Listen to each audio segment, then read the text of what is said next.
Hi, my name's Phil. I like talking about politics, and in this video, I'm going to discuss whether it may be security concerns, oddly, rather than trade, that actually provokes the turning point for Brexit in the UK.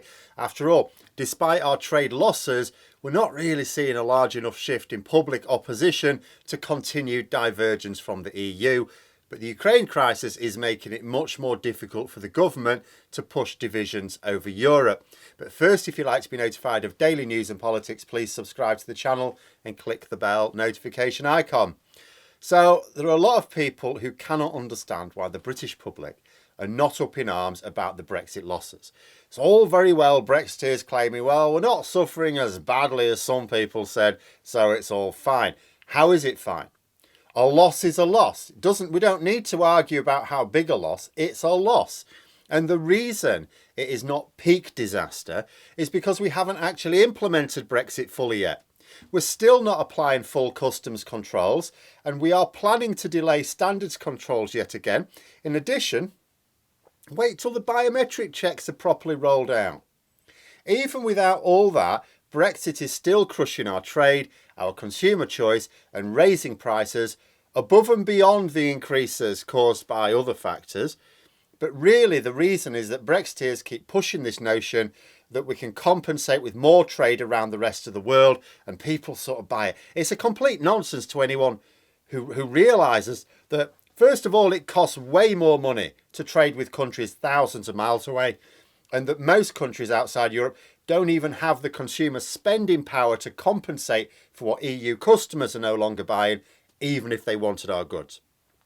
But most people do not know the first thing about trade, and the media are not pointing the realities out to them in significant numbers. So you can get some people going, oh, well, okay, yeah, I suppose if we lose trade with the EU, as long as we make it up with like the United States, Japan, China or whatever, that'll make sense, even though that's not what's actually happening. But it can sort of make sense to them. But the Ukraine crisis has put a different spin on Brexit in Britain, because although a certain level of cognitive dissonance allows people to not consider themselves to be part of Europe when it comes to trade, there's a lot of people in this country talk about themselves as if they're not European. You know, it's different when it comes to security. War has returned to Europe. People are pointing out that what is happening in Ukraine has been happening in some other parts of the world as well. You sometimes see the odd piece in the media, but you don't see wall-to-wall coverage for weeks, even when something really bad has happened. And the reason for this is simple enough. For most of the British public, people in Yemen, in Syria, in Afghanistan, in China, and so on, they're not us. People in Ukraine are. This is why the Brexit bubble has split somewhat. Yes, there are Putin agents like Nigel Farage still pushing the Kremlin's agenda, but there are plenty of others who wanted Syrian refugees drowned in the sea, insisting that we do better in welcoming Ukrainian refugees. For example, there was an abhorrent comment from a Tory MP, Sir Bill Wiggin, who said, and I quote, "We want Ukrainians, we want Qataris, we don't want people in rubber boats." There are an awful lot of hypocrites in the world. You ask them for a particular view and it will swing wildly from one polar extreme to the other, depending entirely on which group of people it applies to. Classic tribalism. Whether someone is deserving of help largely depends on whether they are us or them. And a lot of even the Brexit crowd have decided that Ukraine is us. And the reason, when it comes down to it, is they do feel European after all. Before this crisis, Boris Johnson was trying to tilt our interest towards the Indo-Pacific. All that talk of the CPTPP, God, I hate that word. Why would we leave one rules-based trading bloc only to join another at the other side of the world? It's like, oh, leave the EU because we don't want to follow anyone else's rules. Oh, brilliant, we'll join this other thing and follow other people's rules. Well, why are we doing it? Well, that's because that's where our interests lie, Johnson claimed. Absolute rubbish, of course. It's where America's interests lie. And like all Conservatives, he was simply trying to hang on to their coattails. America had lost interest with Europe and was wanting to focus itself on the Pacific. But when the Ukraine crisis is deemed to be over, and I don't know when that will be or under what circumstances, the United States will switch its attention back to the Pacific. When that happens, people in Britain will want to know what we do to maintain our own security. because Ukraine has highlighted that our concerns are very much based in Europe. People, including many in the Brexit bubble, will want to know that we can maintain peace on our own continent, because they know that is what is a paramount concern. They're not really, when it comes to it, all that bothered about conflict around the rest of the world. In Europe, that's a different matter. And however the Ukraine crisis ends, it will not end with Russia no longer being a threat either. It might even just be a pause for a few years, with Putin still in power while he licks his wounds and gets ready to try again. We know he will settle for nothing less than control over Eastern Europe, so we know that the threat will not subside.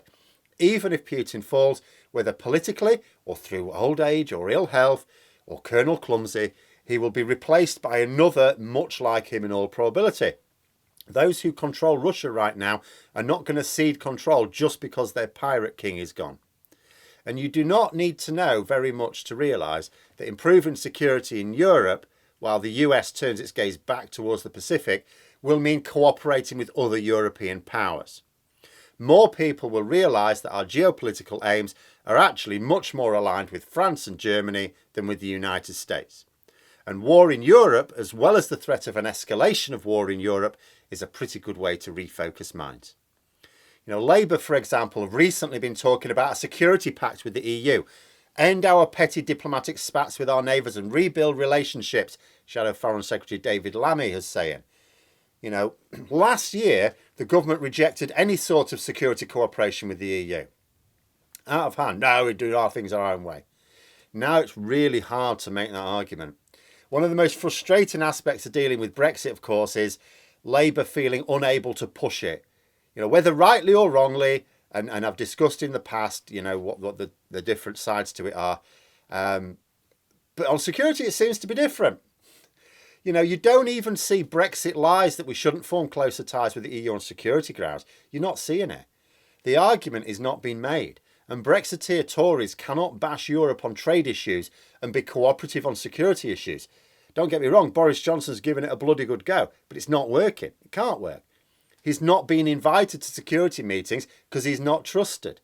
Because you can't cherry pick relationships like this. You can't kick someone in the balls each morning and then ask them if they'd like to go out for a pint each evening. You either build a relationship or you tear it down. You can't do one time and one another. I think there's every chance that there's going to come a time, and probably before the next election, when enough people see that we need to be more involved with Europe on security grounds. And as more time passes, the trade realities of Brexit will bite harder as well. So the Brexiteers will lose ground there too. Brexiteers, they're already twisting themselves into knots. They argue, for example, that Ukraine is fighting for freedom. We should support them. They're fighting for freedom.